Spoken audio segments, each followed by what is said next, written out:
Let's take a look at some examples. Here, let's imagine we've got a mass sitting on top of a table and it's not moving, it's stationary. So what kind of forces are acting on it? Well, we know that gravity is always pulling things down. No matter where something is, there's going to be a weight acting on it. So we know that the object has a weight pulling it down, and we know the magnitude of an object's weight is mg. We saw that before. So the weight is equal to mg. So there's a force acting on the object pulling it down. But we know from Newton's second law, F equals ma, we know that we could use this, if we know the force, we could use it to calculate the acceleration, but we can go the other way around too. If we know the acceleration, we could use that to calculate the force. What is the acceleration of an object that's not moving, that's stationary? It's not g, it's not in free fall, it's stationary. So the acceleration is 0. If the acceleration is 0, we know that whole side must be 0. Mass times 0 is 0. But that tells us what? The net force acting on the object has to be 0. But if gravity is pulling it down, what does that mean? There has to be another force pushing it up. So there has to be a force pushing upward. And where is that force coming from? It's coming from the table. So the table actually pushes the object upwards, and that force has to balance this force. So they must be equal in magnitude. Remember, this is what I referred to before. This is called the normal force. I'm going to write that as F sub capital N for the normal force. This use of the word normal is not in the sense of not abnormal. It's not a force that's not an abnormal force. This is the use of normal that comes from mathematics that means perpendicular. Two things are normal to each other. That means they are perpendicular. This normal force is the force that's perpendicular to the surface. So this normal force acts on the mass in a direction that is perpendicular to the surface of the tabletop. And we know if it's balancing the weight, it must be equal in magnitude. So we've got a normal force, and then it also must have a magnitude that's equal to mg. If there are no other forces, no sideways forces, these are the only two forces there are, then they will cancel each other out, and we'll end up with 0 net force for 0 acceleration. Okay, great. What if someone came along and leaned on the mass? So maybe this mass is sitting on the table and someone comes along and puts their elbow on it or something like that, or just pushes down on it. What's going to happen? Well, imagine there's another force. So maybe we've got a weight. Let's just give this some numbers. So let's say that this is maybe 15 newtons. And then someone comes along and pushes on it and pushes down with, let's say, an additional 5 newtons. Well, what happens? It's still not moving, it's still stationary. What happens to the normal force? The normal force has to increase. The force from the table pushing it up has to increase to balance both of these forces. So how much is the normal force now? Well, it's going to be 15 plus 5, or in this case, it's more than the weight. It's going to be 20 newtons. The normal force is a force that can change to balance whatever it needs to balance, up into a point. Obviously, if you come along and push on this mass too hard, you might break the table. The table might crack and the mass will accelerate. But as long as the table does not break, it will exert a normal force then that's large enough to balance whatever it needs to balance so that the mass remains stationary. Okay, very good. So keep in mind, the normal force is not always equal to the weight. It's only equal to the weight if there are no other vertical forces. The weight is acting vertically, and it's only balancing the vertical force. On the other hand, imagine you come along and maybe you don't push down on it. Maybe you pull up on it. So maybe you pull up on the mass with a force of 5 newtons. Well, now we've got 15 newtons down, 5 newtons up. We need to balance these. We've got 15 down, we need a total of 15 up. the normal force will decrease. And now we'll have only a magnitude of 10 newtons. So that 10 up plus 5 up is 15 up, balancing 15 down. So the normal force might be lower than the weight in this case. Okay, very, very good. Let's take a look at another example. Let's imagine that we've got a large crate with a mass of 100 kilograms, but it's on wheels. And let's just for the time being assume that the wheels are frictionless, so there's no friction between the crate and the floor. And someone comes along and pushes on the crate with a force of 25 newtons. Let's draw a free body diagram of the object in interest and see if we can figure out what's the acceleration. Well, first of all, what's the object in interest? What's the thing that we're trying to determine the acceleration for? Well, it's the crate, not the person. We're looking at the forces acting on the crate. So what forces are there? Well, we've got the 25 newtons pushing to the right that the person is exerting. What else? Well, we're going to have a weight. And let's figure out what's the magnitude of that weight. We know it's down. We know the weight is equal to mg, which is 100 kilograms times 9.80 meters per second squared. Well, 100 times 9.8, that's going to give us 980 kilogram meters per second squared, or newtons, 980 newtons. So gravity is pulling the crate downward with a force of 980 newtons. Is the crate accelerating up or down? Is it accelerating down or accelerating upwards in the y direction? Well, no, we don't expect it to be. So what does that mean? Well, if there's a force acting downward with a magnitude of 980 newtons, there must be a force acting upward. And what force is that? What force is pushing up? Well, it's from the floor pushing up. That's the normal force. And what's the magnitude of that? Well, it's got to balance the weight, so it will have a magnitude of 980 newtons. Okay? If there are no other forces, what's the net force? Well, these two balance each other, giving us no vertical motion. The 25 newtons is the only other force that we have that's in the x direction. So what do we know? We know that the net force is going to equal the mass times the acceleration. And this is in the x direction, so we could say this is going to be x and x. So we have 25 newtons equals 100 kilograms times the acceleration in the x direction, or a sub x equals 25 newtons divided by 100 kilograms, or ax equals 25 divided by 100, 0.250. Newton divided by a kilogram. What's a newton divided by a kilogram? Well, if we put everything into SI units, the force in SI units, newtons, the mass in SI units, kilograms, we know the acceleration must come out in SI units.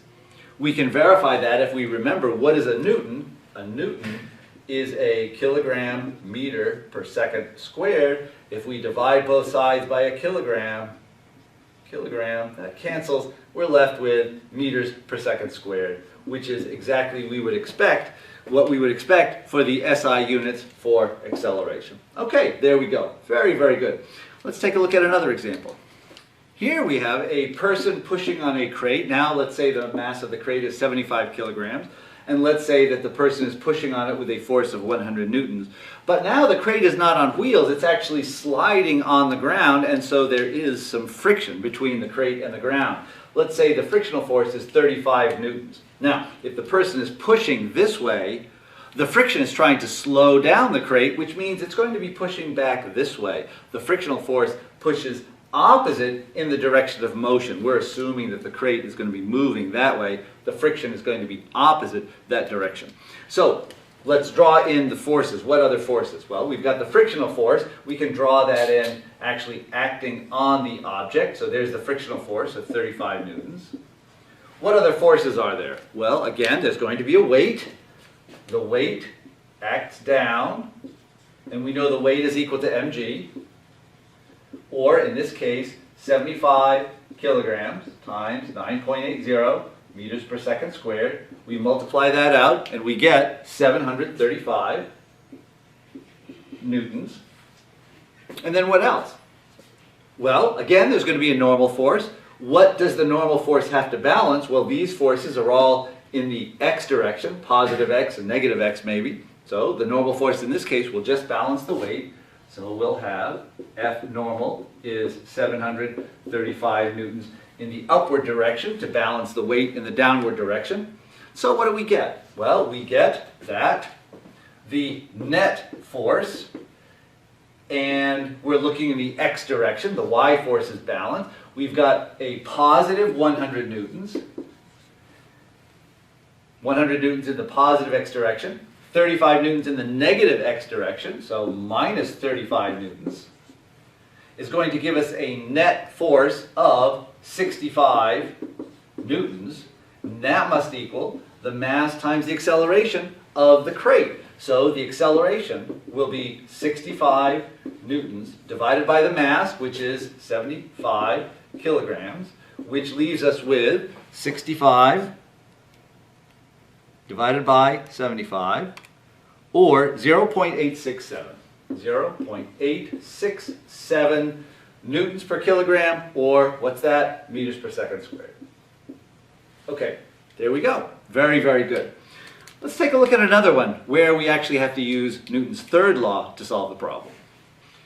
Let's imagine that a person now is pushing on two crates, a 50 kilogram crate and a 20 kilogram crate that's in front of the 50 kilogram crate.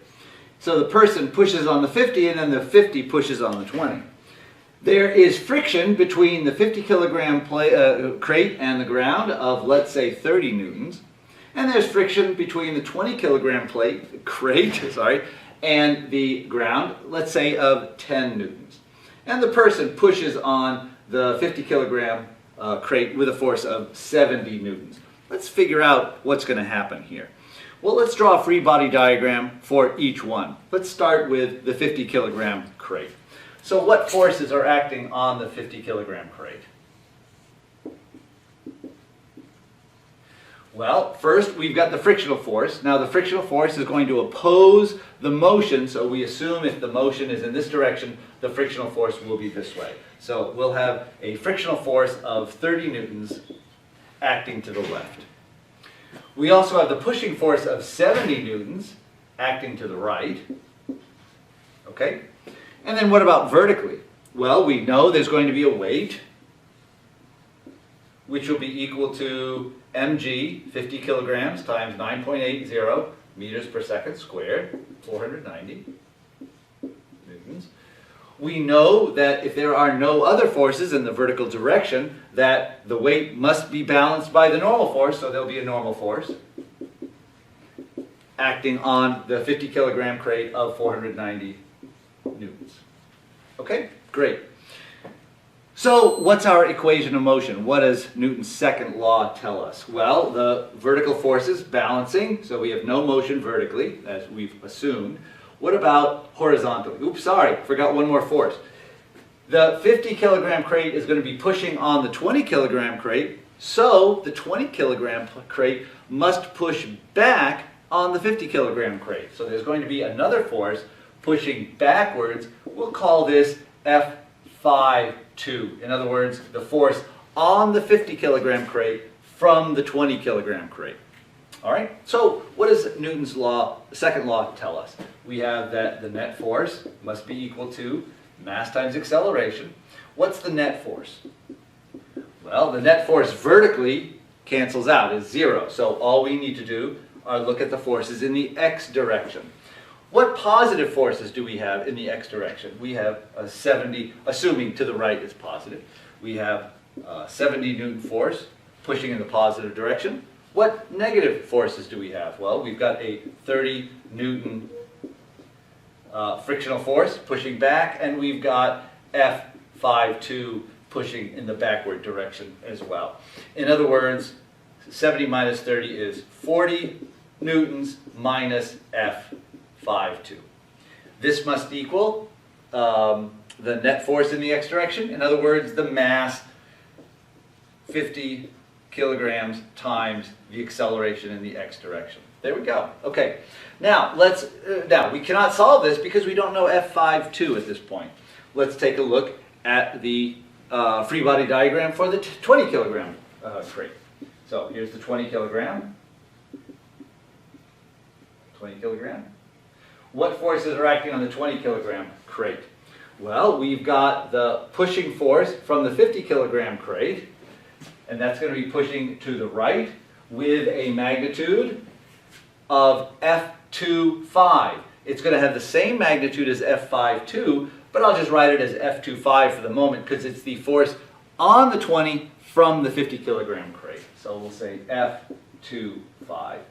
It also has a frictional force of 10 newtons, so it's going to have 10 newtons pushing back this way. It will have a weight of mg, 20 kilograms times 9.80 meters per second squared, or what's that? 20 times 9.8, 196. 196 newtons. There we go.